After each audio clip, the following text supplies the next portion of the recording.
একেখিনি কথা আজি গুৱাহাটীৰ ভিতৰতো আমাৰ প্ৰদেশ কংগ্ৰেছৰ সভাপতি ভূপেন বৰা ডাঙৰীয়া সাংসদ প্ৰদ্যুৎ বৰদলৈ ডাঙৰীয়াও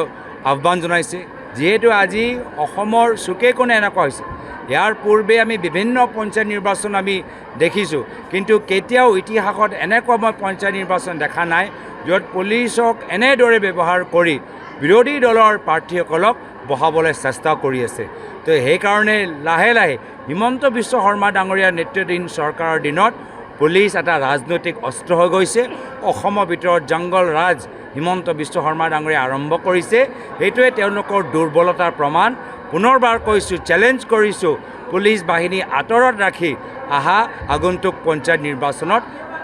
আগবাঢ়ি যোৱা নেশ্যনেল হেৰল্ড গোচৰ ৰাহুল গান্ধী আৰু সোনিয়া গান্ধীক ইডিয়ে ইতিমধ্যে প্ৰতিবাদ কেইবাখন জেগাত যেতিয়াই পৰা ৰাহুল গান্ধী ডাঙৰীয়া গুজৰাটৰ ভিতৰত সোমাই এটা লক্ষ্য নিজৰ কৰ্মীসকলক দিছে যে 2027 চনত যে গুজৰাটৰ ভিতৰত বিধানসভা নিৰ্বাচন হ'ব তাত কংগ্ৰেছ দল জিকিবই লাগিব আৰু বাৰম্বাৰ তেওঁলোকে গুজৰাটলৈ গৈছে আমাৰ কংগ্ৰেছ দলৰ অধিৱেশন আহমেদাবাদত ইতিমধ্যে হৈ গ'ল তাৰ পিছৰ পৰা বিজেপি দলৰ ভিতৰত এটা ভূমিকম্প সৃষ্টি হৈছে আজিৰ পৰা কেইবছৰ আগৰ পুৰণা কেছটো আকৌ তেওঁলোকে পুনৰ্জীৱিত আৰম্ভ কৰিছে তেতিয়াৰ পৰা কৰিছে যেতিয়াৰ পৰা ৰাহুল গান্ধী ডাঙৰীয়া আহমেদাবাদত বাৰম্বাৰ গৈ গুজৰাট কংগ্ৰেছ দল শক্তিশালী কৰিছে সেইটোৱে প্ৰমাণ কৰে যে বিজেপি দল আজি গুজৰাট লৈ কিমান শংকিত হৈছে একেখিনি কথা আজি গুৱাহাটীৰ ভিতৰতো আমাৰ প্ৰদেশ কংগ্ৰেছৰ সভাপতি ভূপেন বৰা ডাঙৰীয়া সাংসদ প্ৰদ্যুৎ বৰদলৈ ডাঙৰীয়াও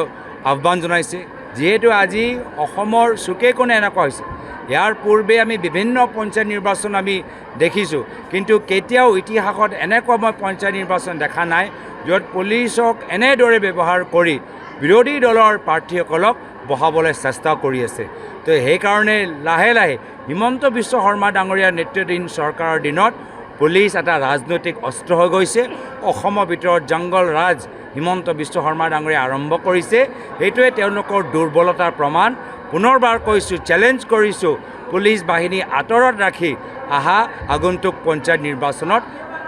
আগবাঢ়ি যোৱা নেশ্যনেল হেৰল্ড গোচৰ ৰাহুল গান্ধী আৰু সোনিয়া গান্ধীক ইডিয়ে ইতিমধ্যে প্ৰতিবাদ কেইবাখন জেগাত যেতিয়াই পৰা ৰাহুল গান্ধী ডাঙৰীয়া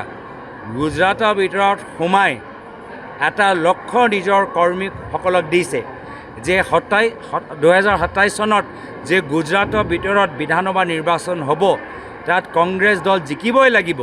আৰু বাৰম্বাৰ তেওঁলোকে গুজৰাটলৈ গৈছে আমাৰ কংগ্ৰেছ দলৰ অধিৱেশন আহমেদাবাদত ইতিমধ্যে হৈ গ'ল তাৰ পিছৰ পৰা বিজেপি দলৰ ভিতৰত এটা ভূমিকম্প সৃষ্টি হৈছে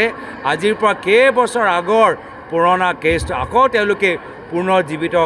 আৰম্ভ কৰিছে তেতিয়াৰ পৰা কৰিছে যেতিয়াৰ পৰা ৰাহুল গান্ধী ডাঙৰীয়া আহমেদাবাদত বাৰম্বাৰ গৈ গুজৰাট কংগ্ৰেছ দল শক্তিশালী কৰিছে সেইটোৱে প্ৰমাণ কৰে যে বিজেপি দল আজি গুজৰাট লৈ কিমান শংকিত হৈছে যিকোনো খবৰৰ বাবে যোগাযোগ কৰক 7099017330 লগতে 7099017110 নম্বৰত।